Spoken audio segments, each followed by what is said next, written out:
आइए फ्रेंड्स, आज हम जानते हैं भाग 3 के बारे में। भाग 3 में हमें पढ़ना है मूल अधिकार के बारे में।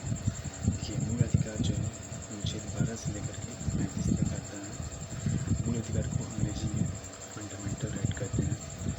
मूल अधिकार को नैसर्गिक अधिकार कहते हैं, क्योंकि ये जन्म के बाद मिल जाता है।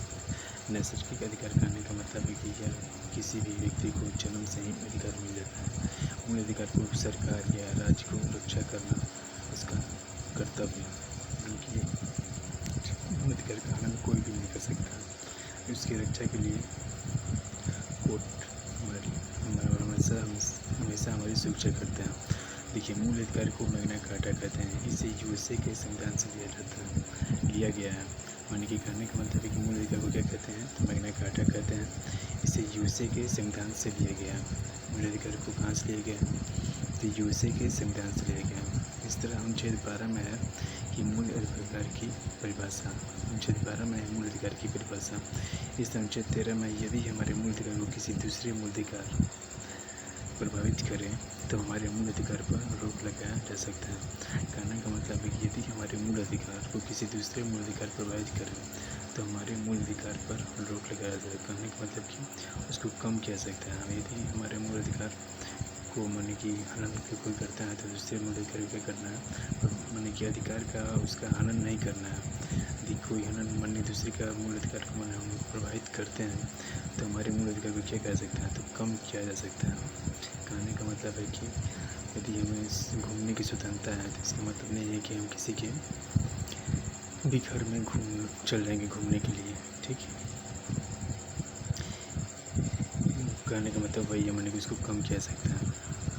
इस तरह 14 से 18 में है उनकी पहला हो गया समता से समानता का, समता या समानता का अधिकार। इसको अंग्रेजी में कहते हैं राइट टू इक्वलिटी।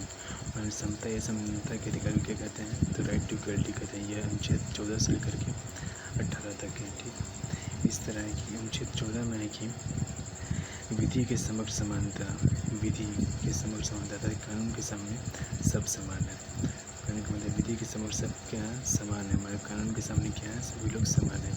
यह व्यवस्था कहाँ, ब्रिटेन से ली गई है, जबकि कानून के समान संरक्षण की व्यवस्था अमेरिका से लिखी है। कहने का मतलब विधि के समक्ष समानता अर्थात कानून के सामने क्या है, सब समान है।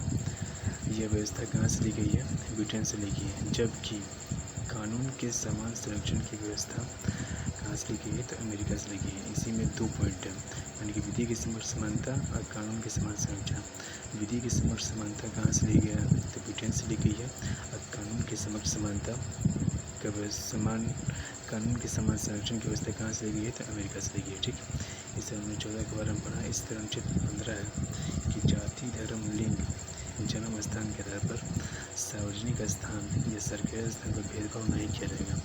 माने कि जाति, धर्म, लिंग, जन्म स्थान के आधार पर सार्वजनिक स्थान पर या सरकारी स्थान पर भेदभाव नहीं किया जाएगा। माने कि कोई भी व्यक्ति किसी भी जाति का हो, किसी भी धर्म का हो, कोई भी लिंग का हो या किसी भी जन्म स्थान के आधार पर हो, माने कि उसके साथ कोई भी भेदभाव नहीं किया जाता। माने कि उसके मूल अधिकार का हनन नहीं किया जाएगा, माने कि भेदभाव नहीं किया जाएगा। इस तरह हो गया अनुच्छेद 16 लोक निर्वाचन या सरकारी नौकरी की समानता है। इनमें पिछड़ा वर्ग के लिए कुछ समय आरक्षण की चर्चा है। कहने का मतलब कि लोक निर्वाचन माने कि सरकारी नौकरी जो भी होता है उसमें जो पिछड़े वर्ग जो होते हैं उनको क्या दिया गया है, इसमें आरक्षण दिया गया है लोक निर्वाचन में, यानी कि इसको छूट दिया गया। जैसे SC ST हो गया, OBC हो गया, EWS हो गया, ये सब क्या है, सरकारी नौकरी में आरक्षण के प्रावधान किया गया, ठीक। अनुच्छेद 16 में ये हो गया। यानी कि इस तरह 17 हो गया अस्पृश्यता या छुआछूत का अंत है। यानी कि अस्पृश्यता या छुआछूत का अंत के बारे में चर्चा। अनुच्छेद 17 में किसी बारे में चर्चा है, अस्पृश्यता या छुआछूत का अंत का चर्चा है। इसी तरह अनुच्छेद 18 में है उपाधियों के अंत, किंतु शिक्षा, सुरक्षा तथा भारत रत्न, पद्म विभूषण इत्यादि रख सकते हैं। विदेशी उपाधि रखने की पूर्व राष्ट्रपति से अनुमति लेनी पड़ती है, ठीक। अनुच्छेद 18 में क्या है, तो उपाधियों के अंत के बारे में चर्चा है। किंतु शिक्षा सुरक्षा या भारत रत्न, पद्म विभूषण इत्यादि हम रख सकते हैं। विदेशी उपाधि रखने के पूर्व राष्ट्रपति से अनुमति लेनी पड़ती है, ठीक। इस तरह हमने इसके बारे में जाना। आइए फिर से इसको हम रिविजन करते हैं। अनुच्छेद 12 में क्या है, तो मूल अधिकार की परिभाषा है। अनुच्छेद 13 में क्या है, यदि हमारे मूल अधिकार किसी दूसरे मूल अधिकार प्रभावित करें तो हमारे मूल अधिकार क्या कह सकते हैं, तो रोक लगा सकते हैं, उन्हें कम किया सकता है। इस तरह अनुच्छेद मैंने किसी में पहला पॉइंट समता या समानता व्यक्त करता है, यानी कि राइट टू इक्वलिटी। अनुच्छेद 14 में क्या हो गया, विधि की समक्ष समानता है, यानी कि कानून के समान सब समान है। यह व्यवस्था कहाँ से ली गई है, तो ब्रिटेन से ली गई है। लेकिन कानून के समान संरक्षण की व्यवस्था अमेरिका से ली गई है। अनुच्छेद 15 हो गया, जाति, धर्म, लिंग, जन्मस्थान के ऊपर भेदभाव नहीं करना है। ठीक, इस तरह के अनुच्छेद 16 में लोक निर्वाचन या पिछड़े वर्ग के लिए कुछ समय के आरक्षण की चर्चा है। ठीक, अनुच्छेद 17 में हो गया अस्पृश्यता या छुआछूत का अंत। ठीक, अनुच्छेद 18 में हो गया उपाधियों के अंत, किंतु शिक्षा, सुरक्षा तथा भारत रत्न, पद्म विभूषण इत्यादि रख सकते हैं। विदेशी उपाधि रखने के पूर्व राष्ट्रपति से अनुमति लेनी पड़ती है। इस तरह हमने इतना पढ़ा फंडामेंटल राइट के बारे में।